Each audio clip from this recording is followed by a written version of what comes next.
안녕하십니까. 아, 벌써 안식일이 지나고 내일이면 마지막이네요. 매번 이렇게 집회를 하다 보면서 느꼈는데 정말 시작한 지가 엊그제 같은데 벌써 끝이에요. 벌써 시간이 너무 빨리 흐릅니다. 그죠? 그래서 세월을 아끼라고 하신 거예요. 시간이 너무 빠르기 때문에. 자, 이 시간에는 때가 악하니라라는 제목으로 말씀을 한번 살펴보고자 하는데요.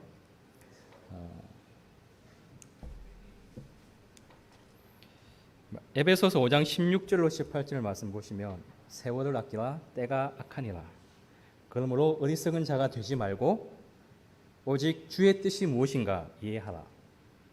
술 취하지 말라. 이는 방탕한 것이니 오직 성령의 충만을 받으라 라고 하셨습니다.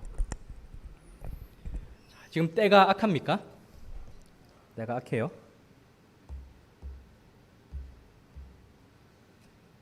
우리가 살고 있는 이 세상, 이 시대가 악한 세상이며 악한 시대입니다.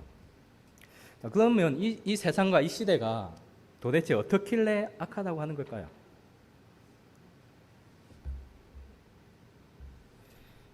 정치적으로나 경제적, 문화적, 사회적 각종 부조리와 각종 범죄들, 부패들 여러 가지 수만 가지 악이 존재합니다. 그죠? 근데 문제는 이 세상은 악하다고 쳐도요. 왜? 하나님을 믿지 않는 세상이기 때문에. 문제는 이 교회 안에도 이런 악이 존재한다는 것입니다.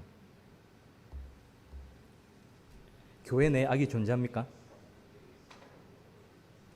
교회 안에 악이 존재하나요? 없습니까?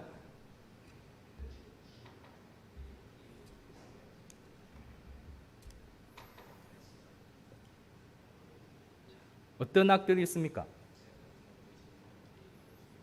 자기를 사랑하며 돈을 사랑하며 자긍하며 교만하며 회방하며 부모를 거역하며 감사치 아니하며 거룩지 아니하며 무정하며 원통함을 풀지 아니하며 참소하며 절제하지 못하며 사나우며 선한 것을 좋아 아니하며 배반하여 팔며 조급하며 자고하며 쾌락을 사랑하기를 하나님 사랑하는 것보다 더하며 경건의 모양은 있으나 경건의 능력을 부인하는 것. 이런 악들이 물론 이 세상에도 있지만 이 교회 안에도 존재한다는 거예요.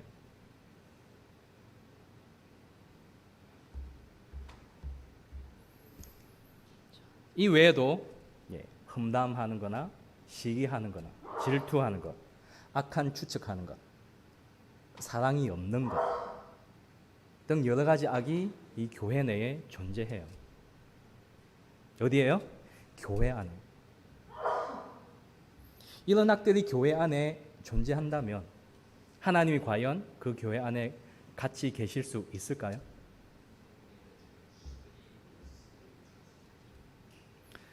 이 집회 시간을 통해서 우리 모두 자기의 마음을 다시 한번 깊이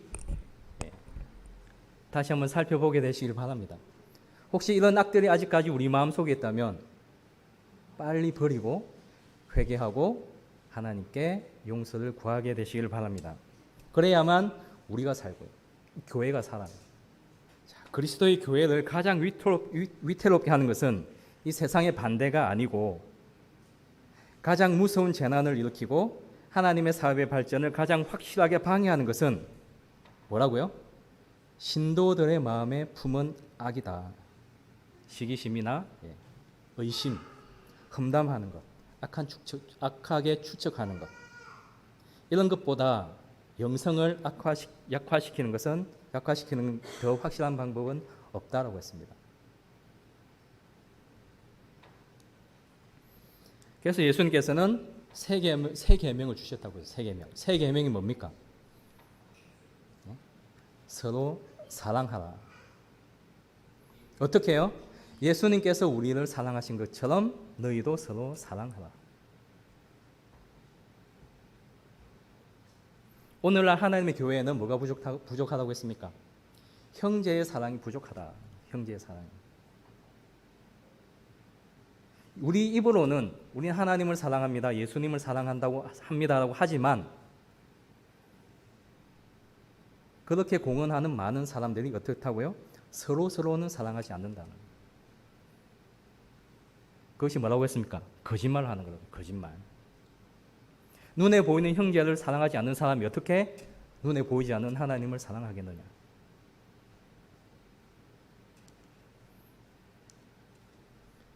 집회의 성공은 어디에 달렸다고 했습니까? 성령의 임재와 능력에 달렸어요. 이 집회가 성공하느냐 마냐는 이 집회에 성령이 함께 하시느냐 안 하시느냐에 달려있다는 거예요. 앞에 보신 그런 악들이 이 집회에 있다면 성령께서는 결코 함께 하시지 못하고 그 집회는 성공하지 못한 집회가 되는 거죠.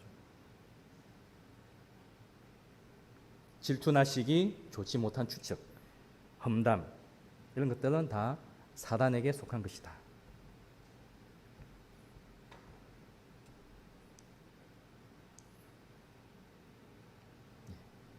비슷한 말씀입니다. 특별히 우리는 다른 사람을 비방하고 비난하는 것, 험담하는 것을 조심해야 돼요. 소위 뒷담화라고 하죠. 당사자가 없는 곳에서 그 사람을 안 좋게 험담하는 것. 하지만 당사자 앞에서 하지 못할 말은 다른 사람에게도 하지 마시기 바랍니다. 어떤 문제가 있으면 그 당사자와 같이 대화를 풀어야죠. 다른 사람에게는 말하지 말고요. 이것이 바로 하나님께서 명령하신 것이고 성경적인 방법이죠.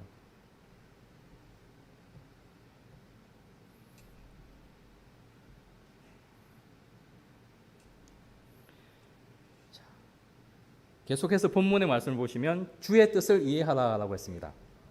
주의 뜻을 이해하라. 우리를 향한 주님의 뜻이 뭘까요? 우리를 향한 하나님의 뜻. 어떤 말씀이 생각나십니까?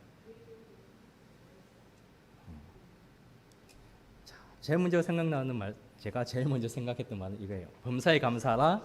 이는 그리스도 예수 안에서 너희를 향하신 하나님의 뜻입니다. 범사에 감사하십니까? 감사하지 않는 사람에게는 하나님께서 감사하게 하세요. 강제로. 네. 그게 좋은 쪽이든 나쁜 쪽이든 감사하게 하세요. 감사하게. 특히 우리 그리스도인은 항상 감사의 제목을 찾아야 돼요. 감사의 제목. 그래야 행복한 생애를 살 수가 있습니다. 이 세상에서. 감사하는 삶. 그리고 하나님의 뜻은 이것이니 너희의 거룩함이라. 곧 뭐를 버리라고 했습니까? 음란을 버리라. 우리를 향하신 하나님의 뜻은 우리의 거룩함인데 음란을 버리는 것이 거룩함이에요. 음란을 버리고, 음란을 버리면 어떻게 됩니까? 순결해지죠. 이 순결해진다는 게 무슨 뜻일까요? 우상이나 오류로부터의 순결을 뜻합니다. 이것이 바로 거룩함이에요. 그런데 계속해서 에베소서 5장 16절에서 18절 보시면, 마지막 18절에 보시면 술 취하지 말라라고 했습니다. 술 취하지 말라. 이는 방탕한 것이니 오직 성령의 충만함을 받으라. 그런데 이 술 취함에 육체적인 술 취함도 있겠지만 영적인 술 취함의 의미가 있습니다. 영적인 술 취함의 의미가 뭘까요? 거짓 교리들이나 오류나 이슬에 빠지지 않는 것. 빠지는 것이 빠지는 것. 정말 예전부터 그래왔지만요. 특히 이 마지막 시대에 왜 이 오류와 이슬들이 이렇게 많이 생길까요? 왜 그럴까요?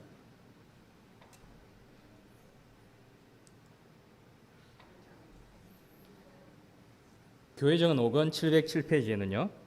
하나님께서는 당신의 백성을 일으키실 것이다. 만일 다른 수단들이 실패하면 이슬이 그들 가운데 생기고 그것이 그들을 키질해서 결을 곡식으로부터 분리시킬 것이다. 이 마지막 시대를 흔드는 시대, 키질하는, 체질하는 시기라고도 합니다. 그죠?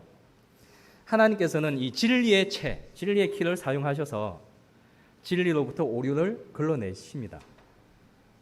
반면에 또한 이 오류, 이설을 일으키셔서 이 오류나 이설의 키를 사용하셔서 결을 곡식으로부터 오류와 이설을 진리로부터 또한 분리시키세요.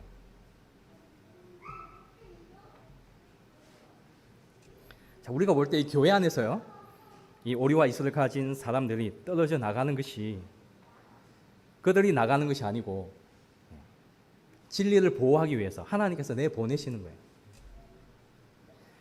하나님의 율법이 무효화되고 땅에 살고 있는 모든 사람을 시험하게 될 불같은 시련으로 교회가 체질을 당하는 날이 올 때 순수하다고 여겨지던 사람들 중 대부분이 미혹해하는 영들에게 관심을 갖게 되고 진리를 대적하는 반역자들이 될 것이요 거룩한 신탁을 배반할 것이다. 그리고 많은 사람들이 미혹해하는 귀신의 영들을 쫓을 것이다. 사도 바울도 똑같이 얘기했습니다. 디모데전서 4장 1절요. 그러나 성령이 밝히 말씀하시기를 후일에 어떤 사람들이 믿음에서 떠나 미혹해하는 영과 귀신의 가르침을 쫓으리라 하셨으니.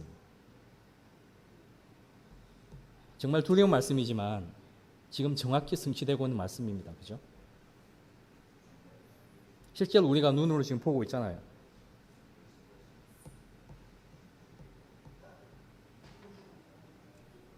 그래서 사단은 이 오류들, 이설들, 거짓 교리들을 가지고 할 수만 있으면 누구라도요? 택하신 자라도 미혹해 하려고 하고 있다. 자기 때가 지금 얼마 남지 않았다는 것을 알고 있습니다. 사단이.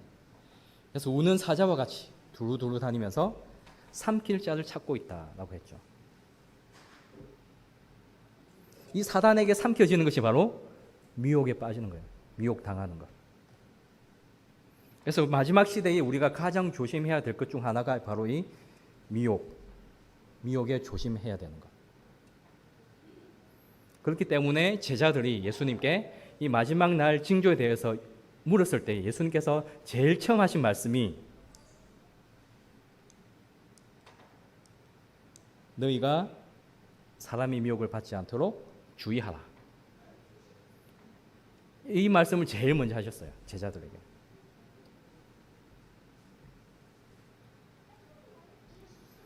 자, 이 교회가 부흥해서 교인이 늘어나고요. 또 여러 곳에 교회가 더 많이 생기고 하는 이런 외적 부흥도 중요합니다. 그죠?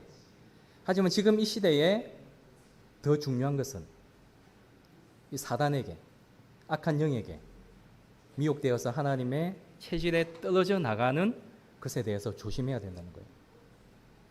먼저 나 자신이 조심해야 되고 또 우리 믿음의 형제 자매들이 떨어져 나가지 않도록 그 오류와 이슬들에 빠져서 떨어져 나가지 않도록 그들을 보호하고 진리 위에 서서 진리 위에 굳게 서서 끝까지 견딜 수 있도록 보호해야 하는 게 더 중요해요.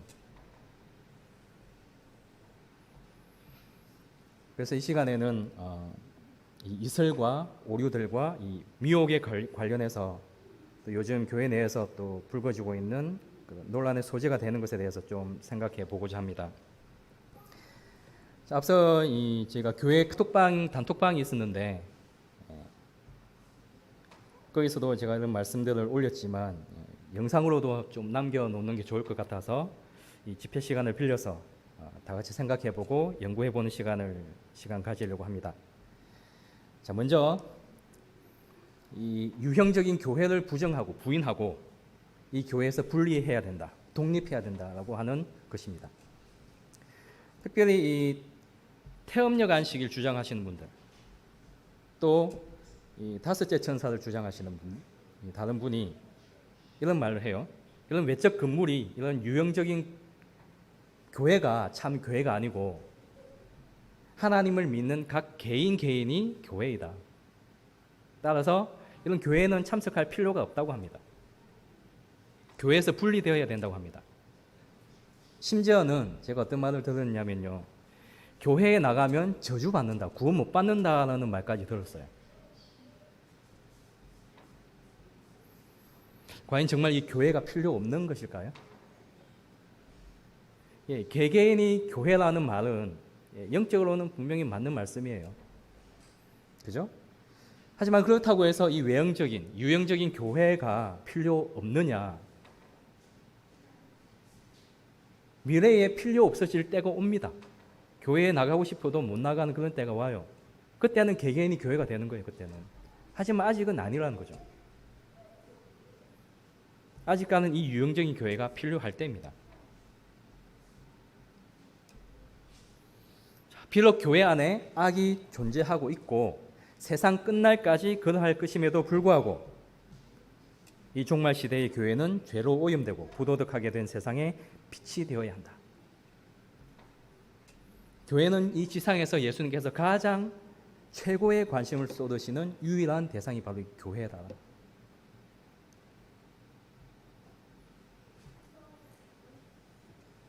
교회에 관한 의무가 나옵니다.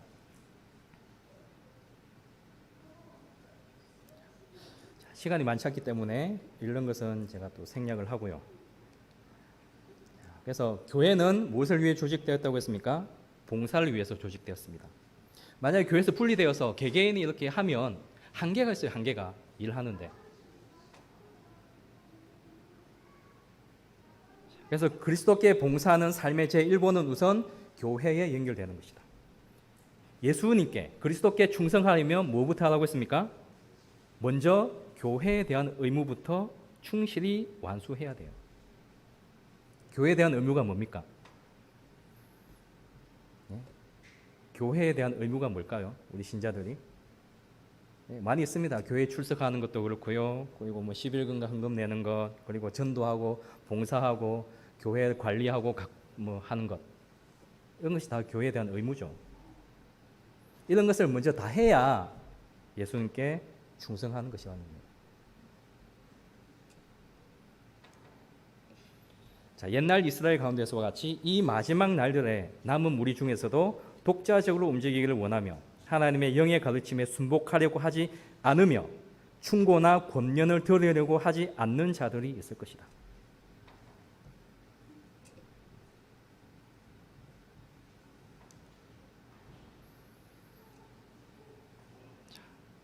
이런 것이 다 원수의 기만이라고 했죠. 원수의 기만. 어떤 이들은 우리가 마지막 때에 접근함에 따라 하나님의 각 자녀가 어떤 종교적 조직과도 상관없이 독자적으로 행동할 것이라는 생각을 발전시켜 왔다. 하지만 화이트 부인은 이런 것에 대해서 하나님께 지시를 받은 것이 없었다. 그런 일은 없다라고 했죠. 그리고 교회들은 조직되어야 하며 교회에서 분리되거나 독립해야 되는 것이 아니고 교회가 조직되어야 된다 했습니다. 어떤 경우에 있어서도 이러한 교회들은 의료 선교 사업과 분리되어서는 안 된다. 그 개개인이 교회에서 분리되어서 어떻게 의료 선교 사업을 하겠습니까? 그렇게 되려면 모든 사람이 다 의사가 되어야 되죠. 의사가.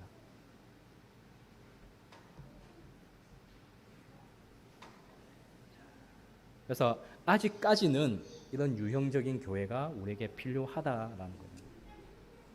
아직까지는 이 교회에서 분리되거나 독립해서 뭘 하려고 하는 그런 사상은 원수의 사단의 기만이라는 겁니다. 기만. 자, 교회관에 대해서는 이것으로 마치고요. 자, 다음은 이 다섯째 천사에 대해서 한번 얘기를 해보고자 합니다. 자, 다섯째 천사라는 말 들어보셨죠? 요즘 이 다른 음성 다섯째 천사에 대해서 주장하면서 넷째 천사, 즉 하나님의 마지막 남은 교회인 이 개혁운동을 부인하고 또 다른 남은 교회가 있다는 주장을 하는 분이 계시고요. 또 그런 내용의 글들을 예전 단톡 카톡방에 이렇게 쭉 올리는 그런 일들이 있었습니다.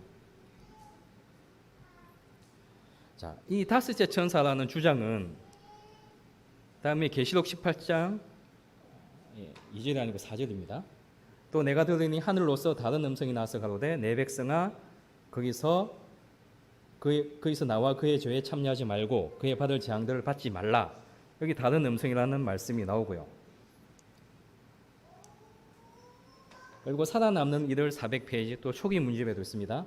그 힘 있는 천사를 돕기 위하여 하늘에서 많은 천사들이 내려왔다. 예.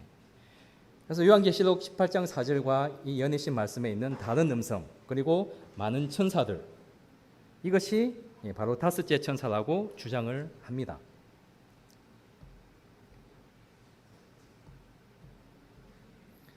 자, 근데 먼저 말씀드릴 것은 이 성경이나 예언의 신의 말씀에는요, 넷째 천사라는 말이나 다섯째 천사라는 말은 없다라는 겁니다. 그냥 계시록 18장 1절에 나오는 다른 천사는 셋째 천사 다음의 천사이기 때문에 넷째라고 그냥 부르는 거고요. 그러면 다섯째 천사는요? 다섯째 천사라는 이런 개념이 어디서 나왔을까요?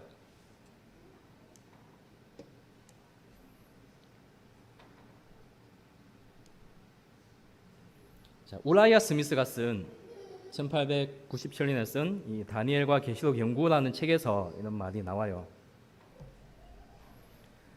자, 하늘에서 오는 이 음성을 또 다른 음성이라고 하며 여기에 새로운 대리자가 소개되었음을 보여준다. 이제 우리에게는 이 마지막 종교개혁에 참여했다고 명시적으로 언급된 다섯의 하늘 사자들이 있다. 이들은 계시록 14장의 첫째, 둘째, 셋째 천사, 그리고 넷째, 즉 계시록 18장의 1절의 천사, 그리고 다섯째, 즉 지금 우리 앞에 있는 4절의 음성으로 표시된 대리자이다. 그래서 다섯째 천사라는 용어가 나오고 또 다섯째 천사를 주장하는 분들이 근거로 삼는 말씀이 이 말씀이에요. 우라이아 스미스가 쓴 책.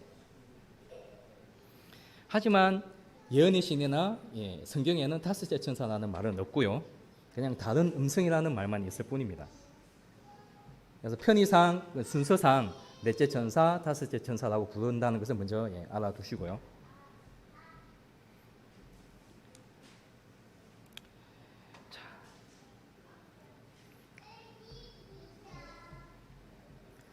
그분들이 가장 다섯째 천사를 주장하는 분들이 가장 강조하는 것 중 하나가 이 우라이아 스미스가 쓴 책이 화이트 부인이 살아있을 그 당시에 써졌다는 거예요.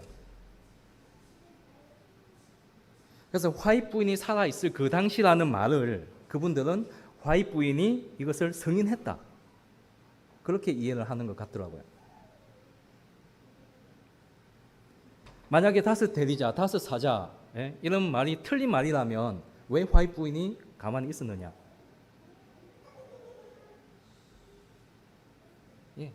맞는 말이 틀린 말은 아닙니다.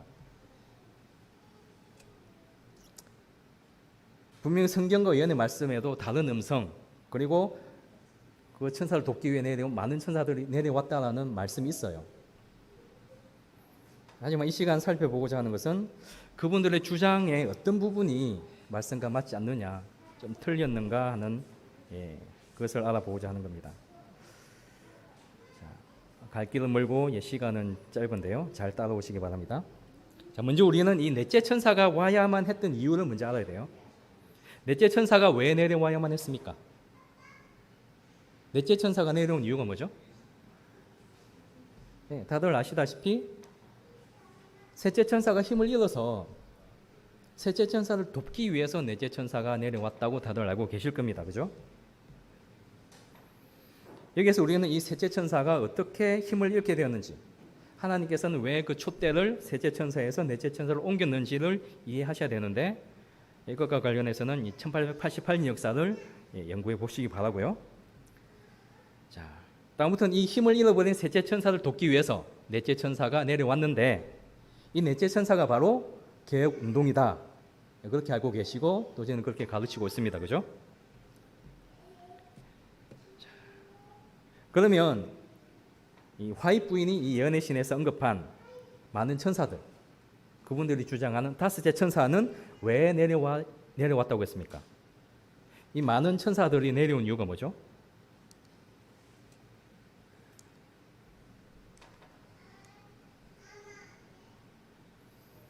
그 힘 있는 천사를 돕기 위하여. 여기 나오는 그 힘 있는 천사가 어떤 천사입니까? 여기 나오는 그 힘 있는 천사가 어떤 천사예요? 계시록 18장 1절에 나오는 다른 천사, 큰 권세를 가지고 내려온 그 천사가 그 천사를 돕기 위해서 많은 천사들이 내려왔다는 거예요.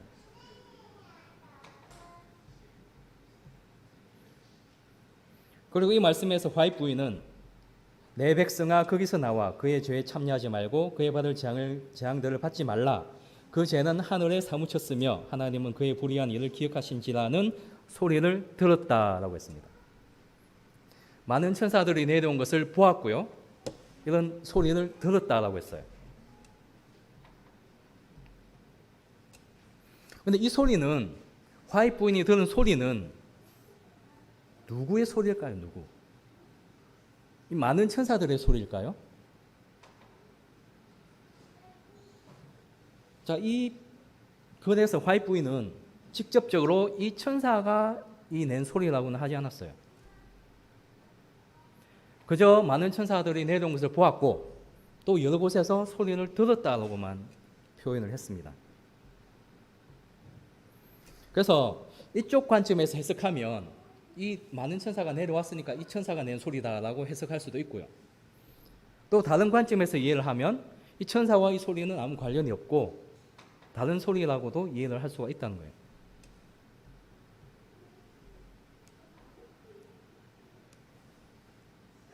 자, 그럼 넷째 천사가 외치는 것은 무엇입니까? 넷째 천사가 어떤 기별을 가지고 있습니까? 또 내려온 많은 천사, 다른 음성은 또 어떤 기별입니까? 다섯째 천사는 그분들은 뭘 외친다고 하는 거죠? 먼저 넷째 천사의 기별이 뭐죠? 둘째 천사의 반복. 바벨론이 무너졌다는 거예요. 바벨론이 무너졌다. 그리고 다른 음성은요. 바벨론에서 나와라. 그에게서 나와서 그에 받을 재앙에 참여하지 말라는 거죠. 그럼 과연 이 넷째 천사는 바벨론이 무너졌다라는 외침만 하는 것인가? 그리고 저분들이 주장하는 다섯째 천사 다른 음성은 다섯째 천사는 바벨론에서 나오라라는 외침만 하는 것인가?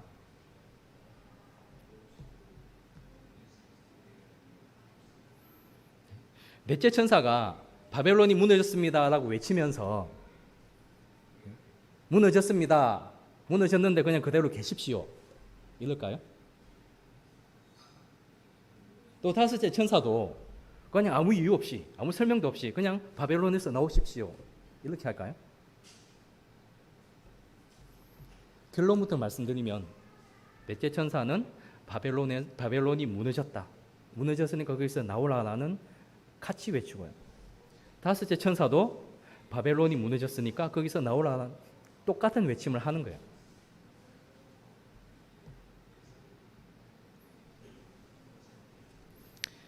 그래서 바벨론에서 나오라는 외침은 많은 천사들만 하는 것이 아니고 그분들 주장은 자기들만 한대요. 다섯째 천사만. 근데 다섯째 천사만 이 외침을 하는 것이 아니고 이미 넷째 천사가 바벨론이 무너졌으니 거기에서 나오라라는 외침을 하고 있는데 이 외침을 하고 있는 넷째 천사를 도와서 이 다섯째 천사가 함께 외치는 거예요. 함께. 넷째 천사를 그게 돕는다. 이미 외치고 있는 넷째 천사를 도와서 넷째 천사와 연합해서 바벨론에 있는 아직 바벨론에 남아 있는 하나님의 백성들에게 거기서 빨리 나오라고 외치는 거예요. 그래서 바벨론이 무너졌다는 외침 따로, 바벨론에서 나오라는 외침 따로가 아니라는 겁니다. 정언의 말씀을 보겠습니다. 하나님께서는 바벨론에서 불러내세요. 하지만 사단이 거짓 이적으로 일하는 동안에도 계시록에 예언된 때는 이루어져 영광으로 세상을 환하게 할 강한 천사가 바벨론이 무너졌음을 선포할 것이며 하나님의 백성들에게 바벨론에서 떠나도록 호소할 것이다. 자, 여기 나오는 영광으로 세상을 환하게 할 천사가 어떤 천사입니까? 셋째 천사인가요? 그의 영광으로 세상을 환하게 할 천사. 계시록 18장 1절에 다른 천사, 넷째 천사지 않습니까? 이 천사가 무엇을 선포한다고요? 바벨론이 무너졌음을 선포하고 또 무엇을 호소한다고요? 바벨론에서 떠나도록 호소한다. 무너졌다. 또 떠나시오. 둘 다 한다는 거예요. 누가요? 영광으로 세상을 환하게 할 천사, 넷째 천사가. 다섯째 천사만 이렇게 하는 게 아니라는 겁니다.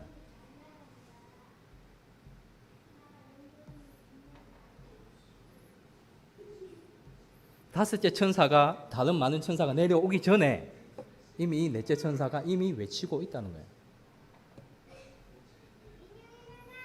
그럼 먼저 이 두 외침이요, 바벨론이 무너졌다라는 외침과 바벨론에서 나오라는 외침이 만약에 따로라면, 외치는 천사가 따로 있다면 어떤 일이 생기는가 한번 생각해 보겠습니다.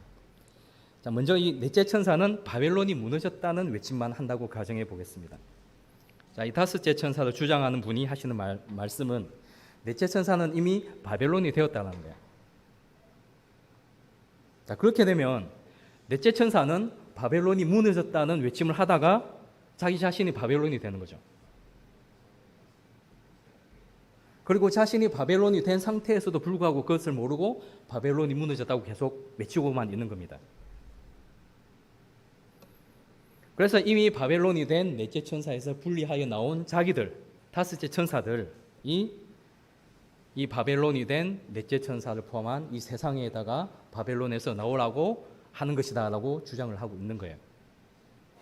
이해가 되십니까?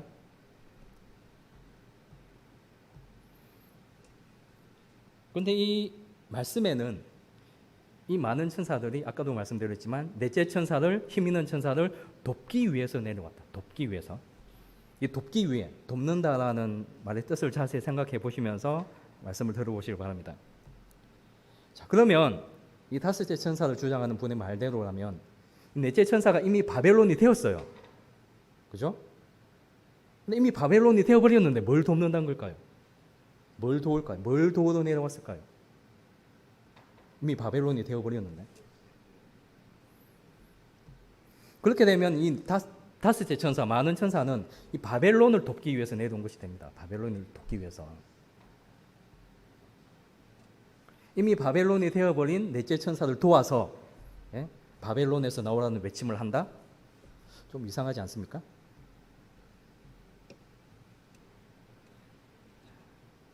그렇다면 왜 많은 천사들이 넷째 천사를 도우러 왔다고 했을까요? 넷째 천사도 셋째 천사처럼 힘을 잃어버렸기 때문입니까? 넷째 천사가 셋째 천사처럼 그 기별을 거절해서 하나님께서 촛대를 옮기셨기 때문에 내려왔나요? 바벨론이 되었기 때문에? 그리고 저 다섯째 천사를 주장하고 있는 다른 그룹에서는 제가 그 홈페이지를 한 번씩 보는데 넷째 천사가 의와 개혁의 빛은 가졌지만 의가 부족해져서 다섯째 천사가 온 것이라고 주장을 해요. 알고 계십니까? 넷째 천사가 의와 개혁의 빛은 가졌지만 의가 부족해졌기 때문에 다섯째 천사가 내려왔다. 자, 그리고 IMS 교회가 우리 개혁운동을 어떻게 생각하고 계신지 아십니까? 1951년에 분리해서 나간 그냥 일개 분파 운동으로 생각해요.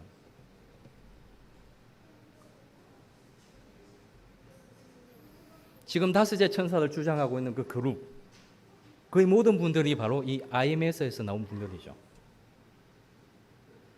그래서 이분들은 이 IMS가 넷째 천사라고 생각을 하고 있어요. 그런데 교회 내부에서 각종 문제들이 생기니까 분리가 또 된 거예요. 그래서 이분들은 IMS가, 넷째 천사인 IMS가 의를 잃었다고 주장을 하는 겁니다. 그렇기 때문에 의를 잃은 넷째 천사 다음에 다섯째 천사를 주장하고 있는 거예요.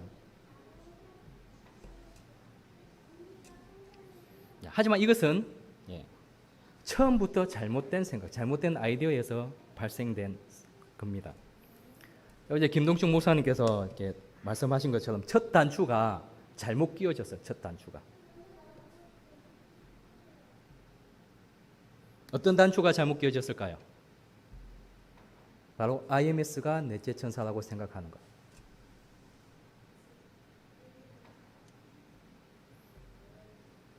근데 진짜 IMS가 넷째 천사입니까? 이 IMS가 내부에서 문제가 생기고 의를 잃고 타락해 가는 것은 어떻게 보면 당연한 순서예요. 당연한 순서. 왜요? 이 IMS가 원줄기에서 벗어났기 때문에. IMS에서 저희를 일개 분파 운동으로 취급하는 것처럼 저희도 IMS를 넷째 천사라고 생각하지 않지 않습니까?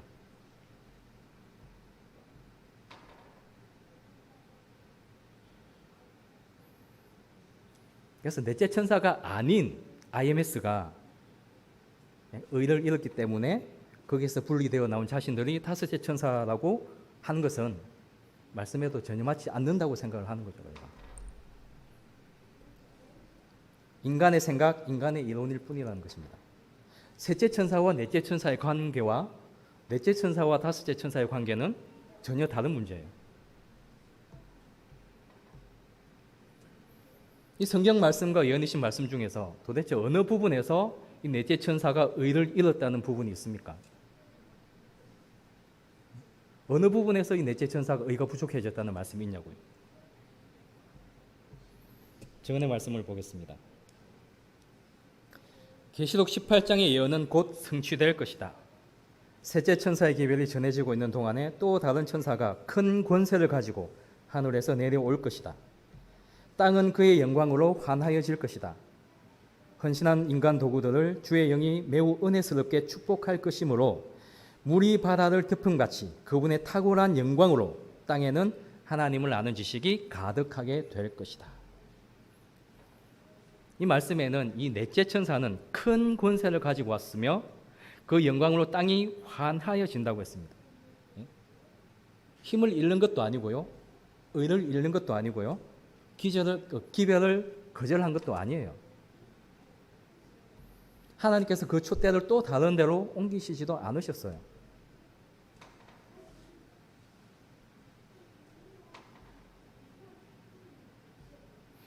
이 마지막 시대를 위한 하나님의 마지막 사업의 주역은 이 다섯째 천사가 아니라 바로 이 넷째 천사예요. 넷째 천사.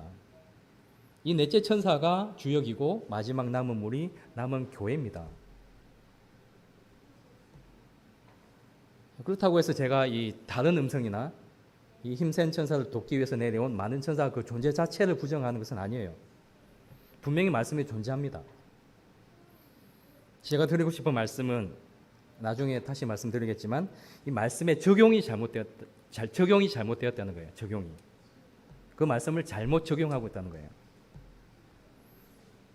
자, 그러면 이 많은 천사들, 힘센 천사를 돕기 위해 내려온 많은 천사는 과연 누구인가?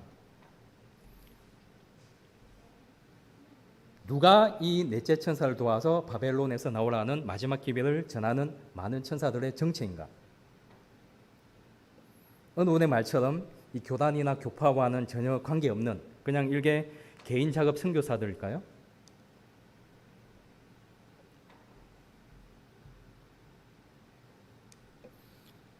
자, 이 다섯째 천사를 주장하는 어떤 형제가 한 말입니다.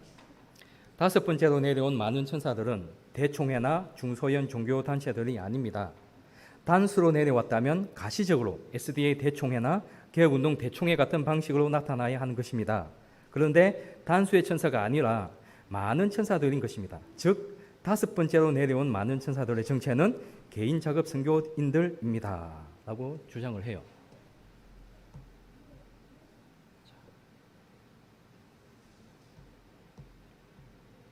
과연 이 다섯째 천사의 정체가 이분이 주장하는 것처럼 개인 작업 선교사들인가?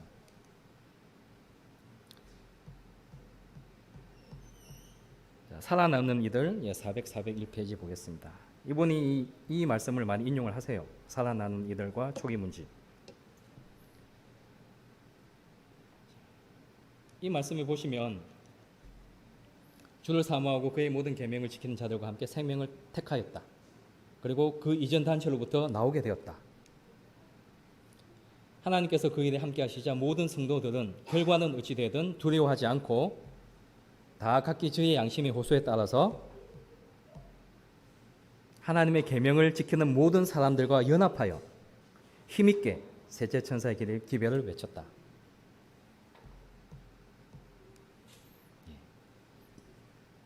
나왔고 그 운명 지어진 교회들로부터 급히 나왔다.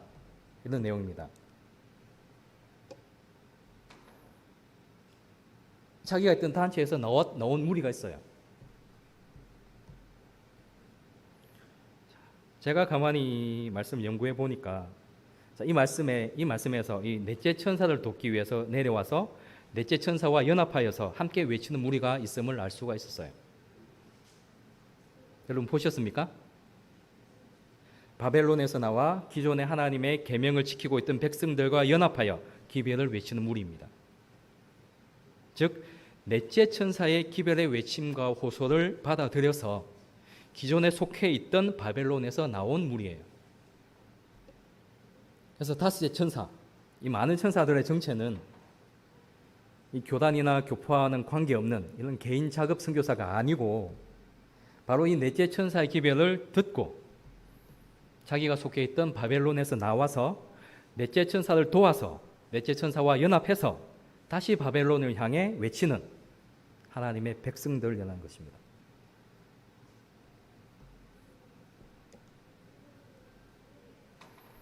그리고 또한 마태복음 20장에 나오는 제11시, 11시 일꾼이라고 하죠. 마지막 11시에 11시에 부름을 받아 마지막으로 포도원에서 일하게 된 품꾼들도 바로 다섯째 천사를 표상한다고 할 수 있습니다. 자, 이 집주인이 품꾼을 구하기 위해서 몇 번이나 장터에 나갔습니까?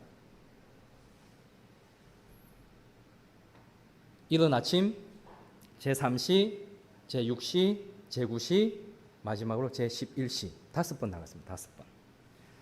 그래서 마지막 5번째로 부름을 받았던 이 품꾼들 또한 넷째 천사를 도와 넷째 천사와 연합하여 외치는 일을 하는 다섯째 천사를 표상한다는 것입니다. 이 다섯째 천사는 열심히 일하는, 열심히 외치는 무리예요. 마지막으로 부름받았기 때문에 소위 막차를 탔다고 하죠. 막차. 구원의 막차를 탄 사람들이에요. 이 무리가 얼마나 하나님께 감사하겠습니까? 마지막 차를 타고 구원을 받았는데. 그 감사함으로 얼마나 열심히 일하겠습니까? 한 명이라도 더 저 바벨론 속해 있는 백성들을 구하고자. 이 포도원에 처음으로 갔던 첫째부터 넷째로 부름을 받았던 품꾼들은 어디에 있습니까? 일을 하다가 집으로 갔나요? 계속 일하고 있었나요? 5번째 품꾼들이 올 때까지 계속 일하고 있었습니다. 열심히. 5번째 품꾼들도 와서 얼마 되지 않은 시간이지만 그들과 다 같이 함께 일했어요.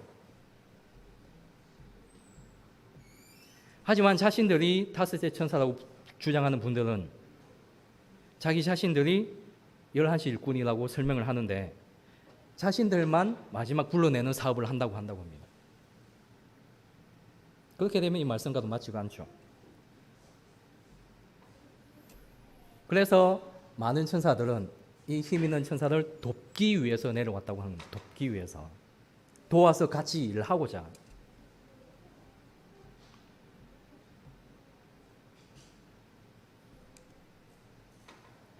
자, 그리고 다섯째 천사에 대해 다른 관점에서 생각해 보아야 할 부분이 바로 이 성경 말씀, 특별히 예언의 말씀에 대한 적용입니다. 적용.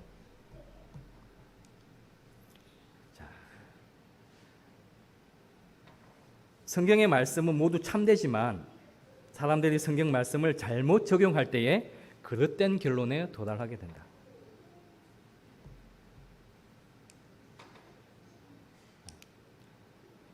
어떤 자들은 자기네들의 때에 적용할 수 있는 진리를 장래에 적용시킬 것이다.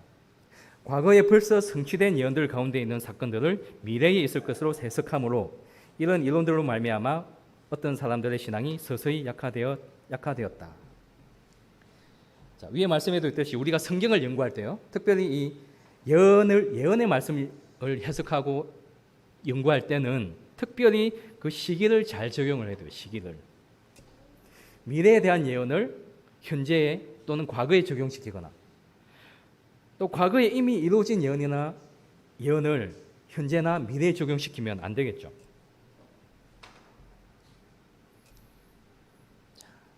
스페인에 있던 제수이소 속의 신부들, 알카자 신부와 리베라 신부가 있는데, 이 사람들이 고안해냈던 게 과거주의 해석법, 즉 미래에 성취될 예언을 과거에 이미 성취된 예언이라고 해석한 것.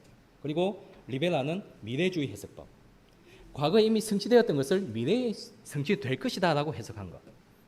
이런 해석법을 만들어냈는데, 그 이유는 이 사람들 신분이 신부잖아요. 신부. 그래서 자기들이 속해 있던 가톨릭이 이 다니엘서와 요한계시록에 공격을 많이 받잖아요. 즉 그리스도가 가톨릭이다. 이것을 피하기 위해서 이런 해석법을 고안을 해냈습니다. 예를 들어서 로마 가톨릭을 이제 즉 그리스도로 지명한 다니엘서 예언 계시록이 있는데, 이것을 과거에 있었던 네로 황제가 즉 그리스도였다라고 해석을 해버린 거예요. 나중에 즉 그리스도가 가톨릭이라는 것이 밝혀질 텐데도 불구하고 이미 과거에 성취된 것이라고 이미 해석해버렸으면 이것은 피해버리는 거잖아요. 그래서 가톨릭에 대한 공격을 피하기 위해서, 회피하기 위해서 만들어낸 예언 해석 방법입니다.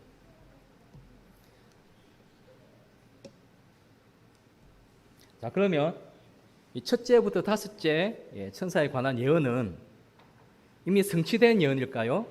아니면 지금 현재 진행 중인 예언일까요? 아니면 미래에 성취될 예언일까요?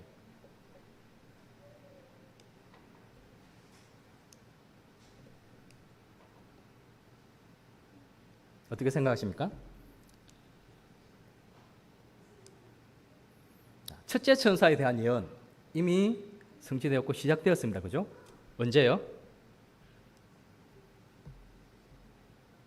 1840년에서부터 1844년 사이에 있었던 재림 운동으로 성취되었다. 자, 이 당시에 SDA나 다른 그런 대총회 이런 조직이 있었습니까? 첫째 천사가 성취되었을 때 교단이라는 게 없었어요. 그죠? 초교파적인 모임입니다. 운동입니다.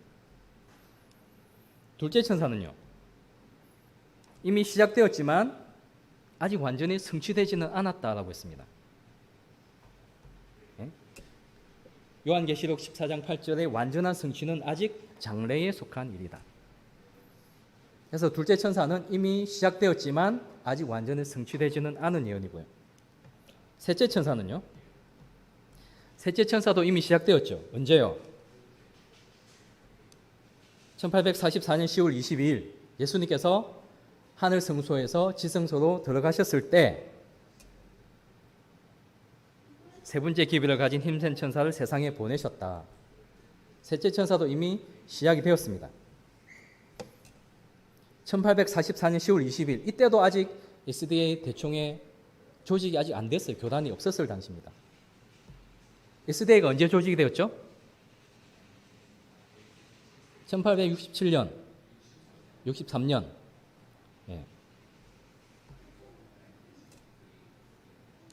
자, 넷째 천사는요? 넷째 천사가 이미 시작되었습니까?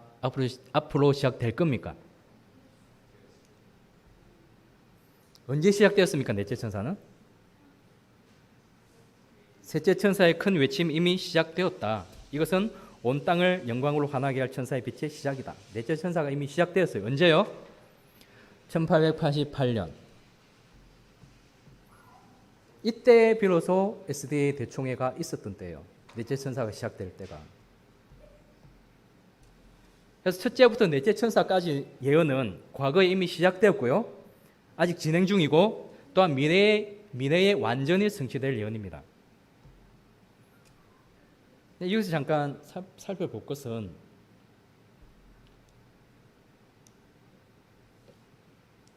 아까 전에 그 다섯째 천사를 주장했던 형제가 한 말, 단수로 내려온 천사들은 가시적으로 대총회나 이런 게 있어야 된다. 왜냐하면 다섯째 천사, 많은 복수로 내려온 천사는 왜냐하면 이런 교파와는 관계가 없기 때문이다. 이렇게 설명했어요. 하지만 아까 보셨듯이 첫째부터 셋째까지 천사가 이미 시작될 때는 그때는 교파나 교단이나 대총 이런 게 조직이 안 된 상태입니다. 단수 복수로만 이렇게 따지면 이미 조직이 되었었어야죠. 그때도.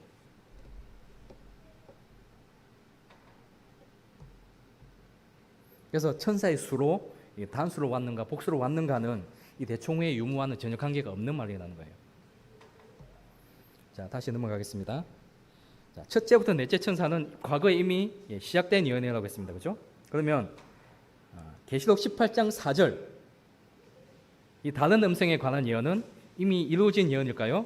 아니면 현재 진행 중 예언일까요? 아니면 앞으로 성취될 예언일까요? 자, 결론부터 말씀드리면 나왔죠? 다섯째 천사, 즉 계시록 18장 4절의 다른 음성은 앞으로 가까운 미래에 성취될 예언이라는 거예요. 계시록 18장 4절 5절 말씀을 보겠습니다.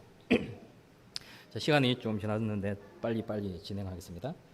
자, 여기서 자세히 우리가 봐야 될 부분은 그 죄는 하늘에 사무쳤으며 이 말씀이에요. 자, 이 5절 말씀, 그 죄는 하늘에 사무쳤으며 라는 말씀은 이 다른 음성이 나오는 때는 바벨론의 죄가 하늘에 사무친 뒤에 나오는 거라는 거예요. 이 바벨론의 죄가 하늘에 사무치지도 않았는데 이 음성이 내려왔을 리는 없는 거죠. 이해가 되십니까? 바벨론의 죄가 하늘에 사무친 후에 이 음성이 내려온 거예요.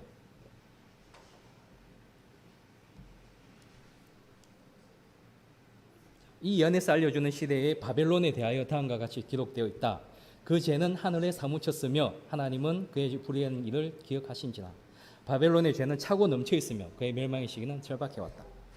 예. 이 예언에서 알려주는 바벨론의 상황, 그 시대의 바벨론의 상황, 그 죄가 하늘에 사무쳤고 바벨론의 죄가 차고 넘친 상태에 이 예언이 일어난다는 겁니다. 연구에서 이런 말씀이 있어요. 자, 그 사이에 큰 바벨론의 죄가 하늘에까지 미치고 그 죄악을 기억함이 하나님 앞에 상달된다. 예? 그리고 그 뒤에 갑자기 또 다른 음성이 하늘에서 울려 퍼진다. 내 백성아 그 여자에게서 나오라. 어떤 게 먼저입니까? 바벨론의 죄가 하늘에까지 미치고 이것이 먼저 일어난 뒤에 내 백성아 그 여자에게서 나오라는 음성이 들린다는 거예요. 우라이아 스미스가 이런 말을 했어요. 우라이아 스미스가.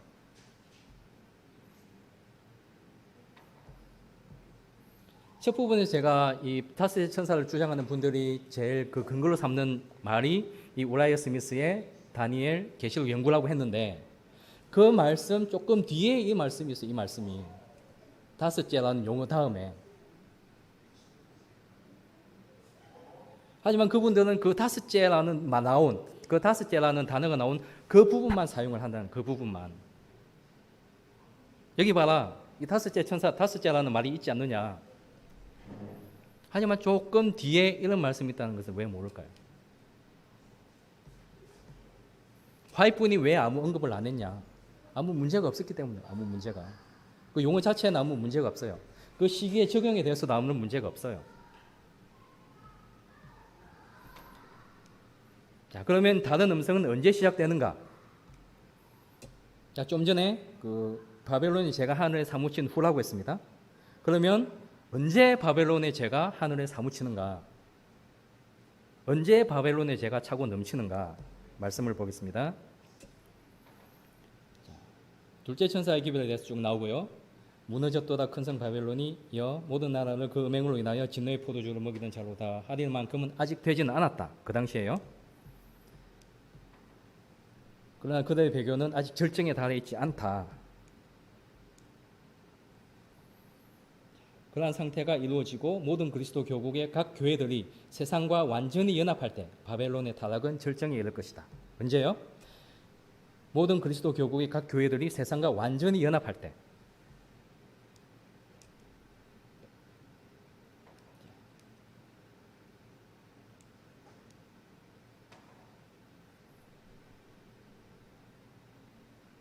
그래서 이 바벨론을 구성하고 있는 모든 교회들 내에 존재하는 영적 암흑과 하나님께로부터 온 분리에도 불구하고 아직 남아있다는 말씀이 있고요.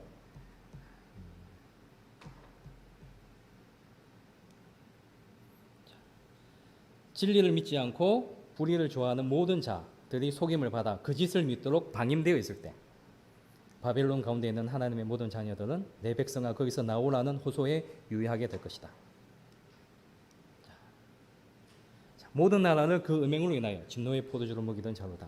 어떻게 이런 일이 이루어지는가? 사람들로 거짓 안식일을 받아들이도록 강요함으로써 이루어진다.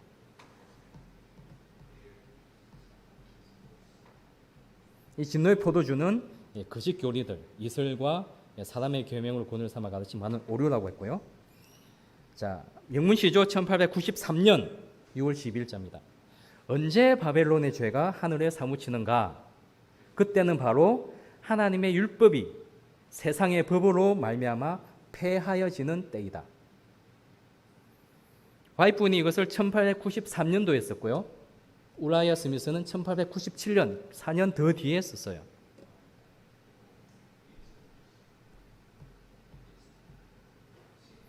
하나님의 율법, 즉 넷째 계명 안식일이 세상의 법, 일요일 법령으로 말미암아 폐하여질 때 이 바벨론의 죄가 하늘에 사무친다라고 했습니다.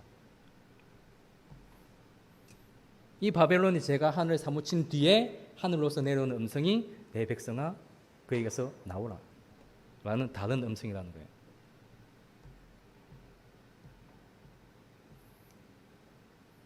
그래서 다른 음성은 언제 성취된다고요?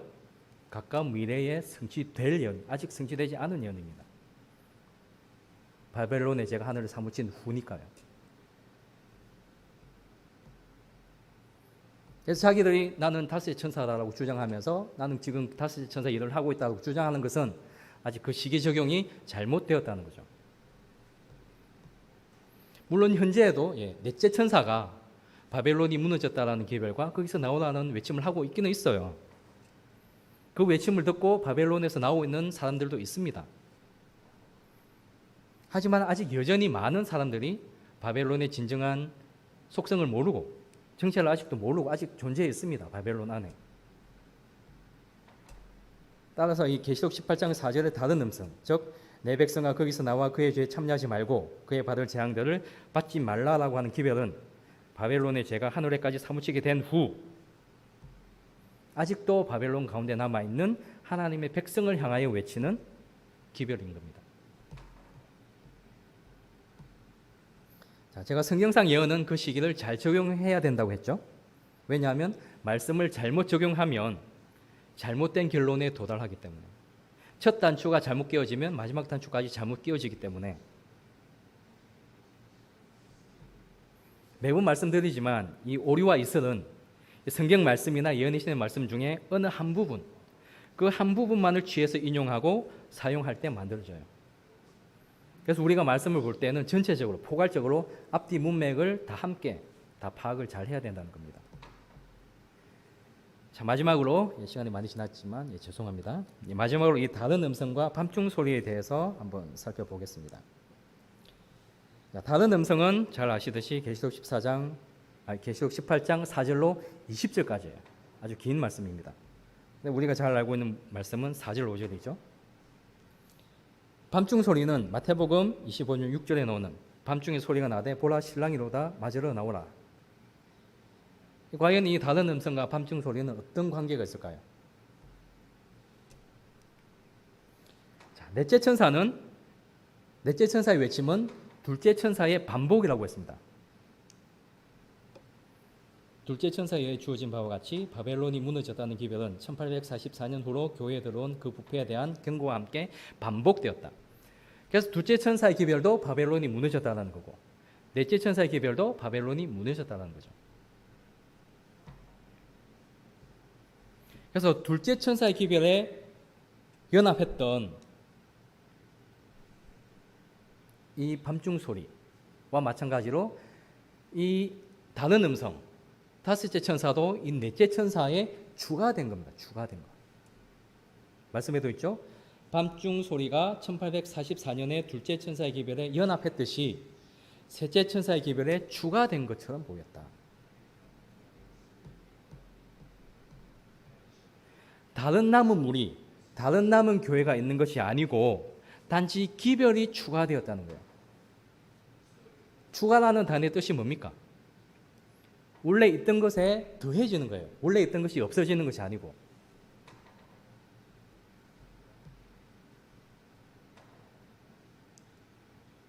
자, 이 다른 음성과 밤중 소리의 유사점에 대해서 보겠습니다.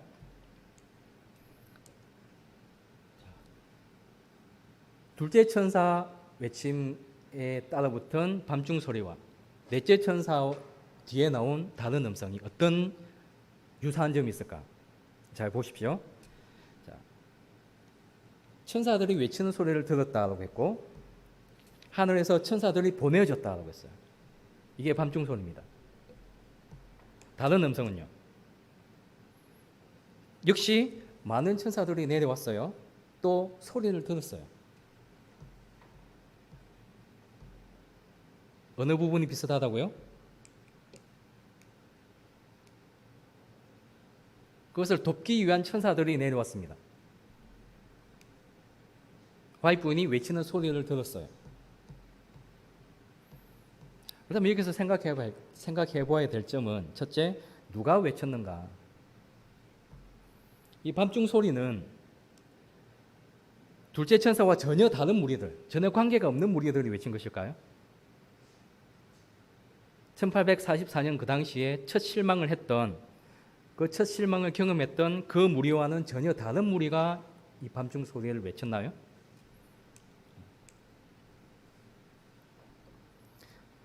말씀에도 있듯이 이 둘째 천사의 기별을 외쳤던 첫 실망을 경험한 바로 그 무리가 이 기별을 깨닫고 다시 밤중 소리를 외친 거예요.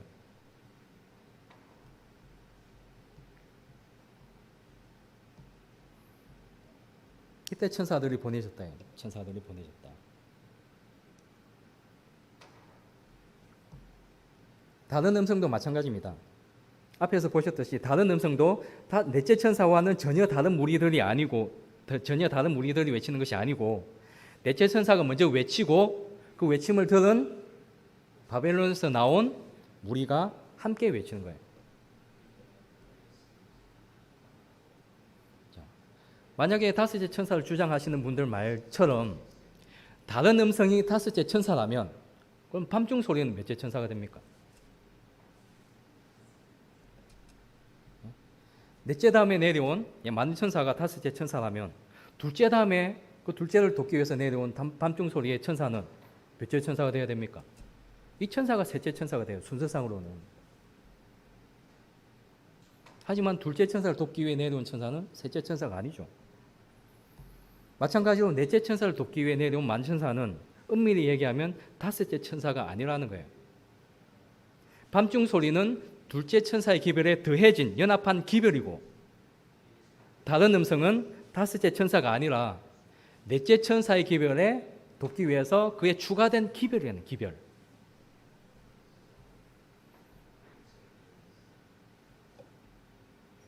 그 기별이 천사가 될 수는 없어요. 천사는 그 기별을 외치는 대리인일 뿐입니다.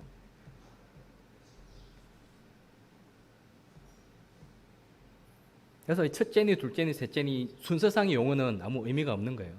중요한 것은 그 기별 그 자체가 중요한 거예요. 자, 여기까지 내용으로 결론을 내려보면요. 계시록 18장 4절의 다른 음성은 계시록 18장 1절의 다른 천사와 다른 천사의 기별을 듣고 바벨론에서 나온 무리들, 즉 다섯째 천사, 그분들이 말하는 다섯째 천사, 그리고 11시 일꾼들이 바벨론을 향해 외치는 기별입니다. 둘째로 그 예언이 성취되는 시기는 가까운 미래에 바벨론의 죄가 하늘에까지 사무치게 된 후이고요. 즉 하나님의 율법, 넷째 계명의 안식일이 세상의 법, 인류의 법령으로 말미암아 폐하여진 후라는 거고요.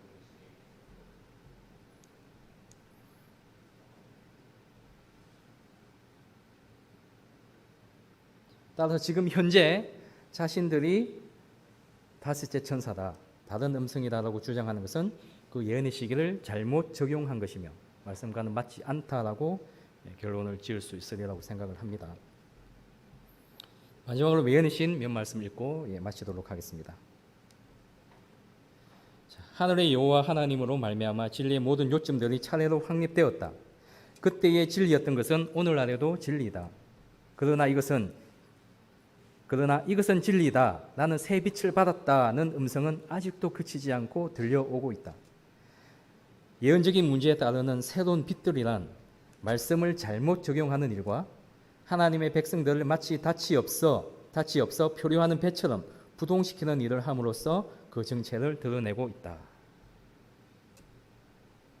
가리포분 기별 2번 104페이지고요. 과거의 사람들이 말씀을 탐구하였던 것처럼 많은 사람들이 빛을 받기 위하여 공정하는 마음으로 말씀을 연구할 것이다. 그러나 저들은 이러한 경고의 기별들이 처음에 전파되었을 때에 저들이 겪어야 할 경험을 체험하지 못하였다.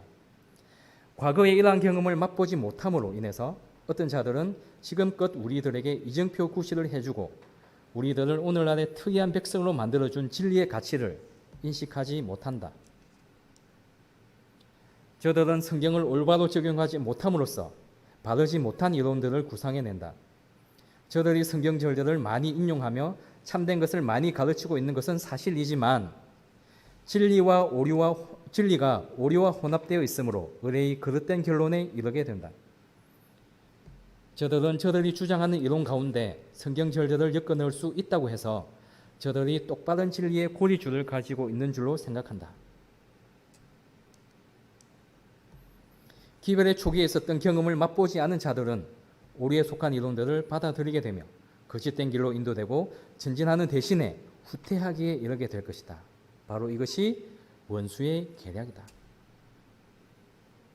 아무리 오류를 설명할 때 성경절이나 예언의 신의 말씀을 인용한다고 해도 그것이 100% 진리이라는 것은 아니라는 거죠.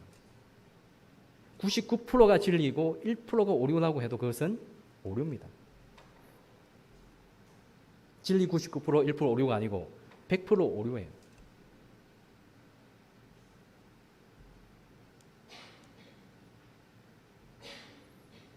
근신하라 깨어라. 너희 대적 마귀가 우는 사자같이 두루다니며 삼킬 자를 찾나니 너희가 사람의 미혹을 받지 않도록 주의하라. 그러나 끝까지 견디는 자는 구원을 얻으리라. 시간이 많이 지났습니다. 죄송합니다만 아무쪼록 이 마지막 시대에 이 시대가 악하기 때문에 세월을 아껴서 성경 연구 부지런히 하시고 오류들과 이 이슬들에 흔들리지 마시고 오직 참 진리에 굳게 서셔서 끝까지 견디시는, 그리고 예수님께서 우리에게 펴신 그 구원의 손길을 굳게 붙드시는 저와 성도님 여러분 되기를 바라면서 오늘 말씀을 마치겠습니다. 감사합니다.